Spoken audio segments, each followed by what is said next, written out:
Basically सबसे important बात तो ये है कि चूंकि हम बात कर रहे हैं कुदरती चीज़ की, सब्ज़ी कुदरती चीज़ है तो ज़ाहिर है उसमें बेतहाशा फ़ायदे मौजूद हैं। इसी तरीके से मटर के अंदर भी बेतहाशा विटामिन्स और मिनरल्स का ख़जाना है। स्टार्ची वेजिटेबल है, यानी कि आप बेतहाशा या हर वक्त जब दिल करे मटर का इस्तेमाल नहीं कर सकते हैं।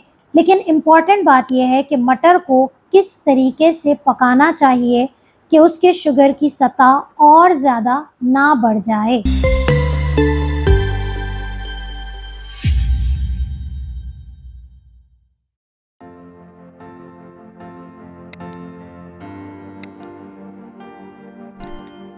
रब इश्रह ली सदरी वयस्सिर ली अमरी वाहलुल उक़दतम मिन लिसानी यफ़क़हू क़ौली। अस्सलाम वालेकुम, डॉक्टर सनिया Bashir here, consultant diabetologist and CEO of diabetes टेलीकेयर। उम्मीद करती हूँ कि आप लोग खैर खैरियत से होंगे और यकीनन बदलते मौसम को एक तरह से एंजॉय भी करते हैं, लेकिन बदलते मौसम के साथ शुगर में जो फ्लक्चुएशंस आती हैं उसको भी मॉनिटर करना बहुत ज़रूरी होता है।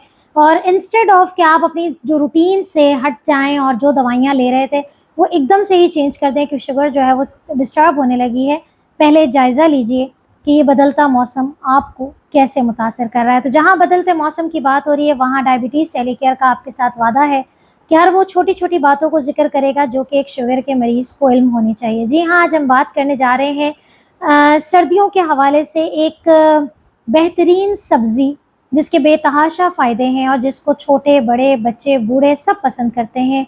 जी हाँ, आज हम बात करने जा रहे हैं मटर की सब्ज़ी, यानी कि मटर के बारे में, पीस के बारे में कि मटर जो है वो किस किस्म की सब्ज़ी है और इसके क्या फ़ायदे हैं।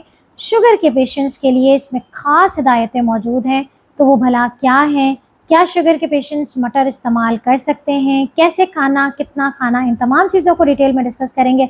अगर कोई सब्ज़ी हम मिस कर रहे हैं तो मैं आपके कमेंट्स का इंतज़ार करूँगी, मुझे बताते जाइए कि सर्दियों की वो सब्जियां जिनके बारे में जानना चाहते हैं आप लोग, आपके कमेंट्स का मुझे इंतज़ार रहेगा। बात हो रही है मटर की। मटर बेसिकली सबसे इम्पॉर्टेंट बात तो ये है कि चूंकि हम बात कर रहे हैं कुदरती चीज़ की, सब्ज़ी कुदरती चीज़ है तो ज़ाहिर है उसमें बेतहाशा फ़ायदे मौजूद हैं। इसी तरीके से मटर के अंदर भी बेतहाशा विटामिन्स और मिनरल्स का ख़जाना है।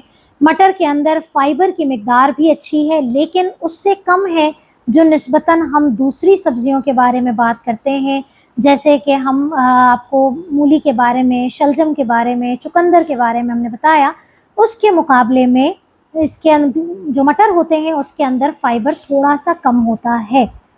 सेकेंड बात यह है कि मटर जो है वो आपकी बॉडी में ना सिर्फ विटामिन्स और मिनरल्स ला रही है बल्कि एंटीऑक्सीडेंट्स ला रही है। और मैं हमेशा बताती हूँ कि आपकी जिस्मानी तनाव की जो कैफियत है उसको कंट्रोल करने में हमारे एंटीऑक्सीडेंट्स का बहुत बड़ा रोल होता है।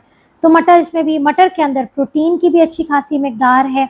लेकिन सबसे ज़्यादा जो अहम बात है वो जब शुगर के पेशेंट्स के लिए हम सब्जियों का चुनाव करते हैं, पहले ज़माने में कहा जाता था कि ज़मीन के नीचे और ज़मीन के ऊपर वाली जो सब्जियां हैं उनके कुछ डिफरेंसेस हैं कि आप खाएं और ना खाएं। लेकिन अब जो इस बात पे रिसर्च और जो जदीद तहकीक है वो ये कहती है कि आप हर चीज़ खा सकते हैं, लेकिन उसकी मिकदार का तयन करना ज़रूरी होता है। लेकिन सब्जियों में जब हम कैटेगराइजेशन करते हैं तो दो चीज़ों में करते हैं। एक होता है स्टार्ची वेजिटेबल, यानी कि वो वेजिटेबल्स, वो सब्जियां जिनके अंदर शुगर की मिकदार थोड़ी ज़्यादा होती है, और दूसरी नॉन स्टार्ची वेजिटेबल जिनके अंदर शुगर की मिकदार कम होती है और वो आपके जिस्म में तेज़ी से शुगर नहीं बढ़ाती है। तो मटर का ताल्लुक बेसिकली उस फैमिली से है जिस फैमिली से हम आलू का ताल्लुक है। स्टार्ची वेजिटेबल है तो मटर भी स्टार्ची वेजिटेबल है, यानी कि आप बेतहाशा या हर वक्त जब दिल करे मटर का इस्तेमाल नहीं कर सकते हैं, क्योंकि ये एक स्टार्ची वेजिटेबल है और अपने अंदर कार्बोहाइड्रेट्स रखती है। इसका फाइबर भी कम है, इसीलिए इसका जो ग्लाइसेमिक इंडेक्स है, शुगर बढ़ाने की जो सतह है, वो मीडियम लेवल पे आती है, लो लेवल पे नहीं आती है।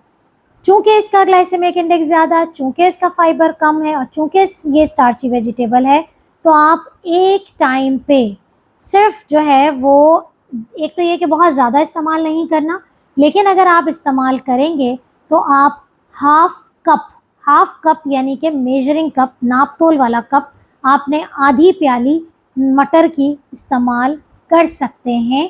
लेकिन इम्पॉर्टेंट बात यह है कि मटर को किस तरीके से पकाना चाहिए कि उसके शुगर की सतह और ज़्यादा ना बढ़ जाए। एक और बात लाजमी तौर पे याद रखें कि जब हम आधा कप की बात करते हैं तो आधे कप के अंदर 20 ग्राम कार्ब है, यानी कि फिर आप ऐसा नहीं है कि चावल मटर पुलाव लेके खा लें, तो मटर में भी शुगर ज़्यादा, चावल में भी, दोनों ही स्टार्च है और दोनों की वजह से आपकी शुगर बहुत तेज़ी से बढ़ेगी। सर्दियों में मटर पुलाव, चाइनीज़ में मटर, मटर चावल, ये सब चीज़ें बड़ी कॉमन होती हैं, तो आपने इस तरीके से काम नहीं करना है। या तो फिर आप मटर की क्वांटिटी को बिल्कुल रिड्यूस कर दें, तो फिर आप थोड़े से 2 चम्मच से 3 चम्मच चावल का इस्तेमाल कर सकते हैं, वो भी उबले हुए हों और उससे ज़्यादा मिकदार में ना खाए जाएं तो कहीं ज़्यादा बेहतर है। अगर आप मटर की सब्ज़ी बनाना चाहते हैं तो फिर आपने रोटी को कम इस्तेमाल करना है, ये भी एक बहुत ज़्यादा इम्पॉर्टेंट चीज़ है। तीसरी इम्पॉर्टेंट बात यह है कि जब आप मटर को पकाएं तो बिल्कुल आखिर में जब आप दम दे रहे हो सालन को तब पकाएं, क्योंकि ज़्यादा मटर को पकाने से उसका जायका बड़ा मीठा मीठा सा हो जाता है। वजह यह है कि मटर को जब आप बहुत ज़्यादा कुक करते हैं तो इसका जो ग्लाइसेमिक इंडेक्स है, यानी कि जो इसकी शुगर बढ़ाने की सतह है, वो बहुत ज़्यादा हो जाती है और इसका फाइबर रेशा बहुत हद तक कम हो जाता है। जब उबले हुए मटर खाते हैं तो बहुत स्वीट टेस्ट होता है। एक ये चीज़, हमारे जितने लोग बाहर से हमें सुन रहे हैं वहाँ बड़ा कॉमन है कि कैन लेकर आना, टिन पैक में मटर लेकर आना, उससे थोड़ा सा अवॉइड करें, क्योंकि इसके अंदर जो सिरप होता है वो बहुत ज़्यादा खतरनाक होता है शुगर के पेशेंट्स के लिए। या तो आप इसको बिल्कुल ड्राई कर दें तो फिर आप इस्तेमाल कर सकते हैं, बट ट्राई टू अवॉइड। तो मटर जो है वो एक डायबिटीज़ फ्रेंडली वेजिटेबल नहीं है, चूँकि मटर खाली अमूमन कम खाए जाते हैं। जिन सब्जियों के साथ उसे इस्तेमाल किया जाता है वो भी बहुत ज़्यादा रिच इन शुगर होती है, जैसे कि आलू मटर की सब्ज़ी, दोनों में ही शुगर की बेइंतहा मिकदार है, या फिर मटर पुलाव या चावल के साथ इस्तेमाल। तो मटर एक डायबिटीज़ फ्रेंडली वेजिटेबल नहीं है, इसका इस्तेमाल कम से कम रखें। और बहुत सारी चीज़ें दुनिया में मौजूद हैं और सर्दियों के हिसाब से उसका इस्तेमाल करें। अपना बहुत ख्याल रखिएगा, दुआ में याद रखिएगा। अल्लाह हाफ़िज़।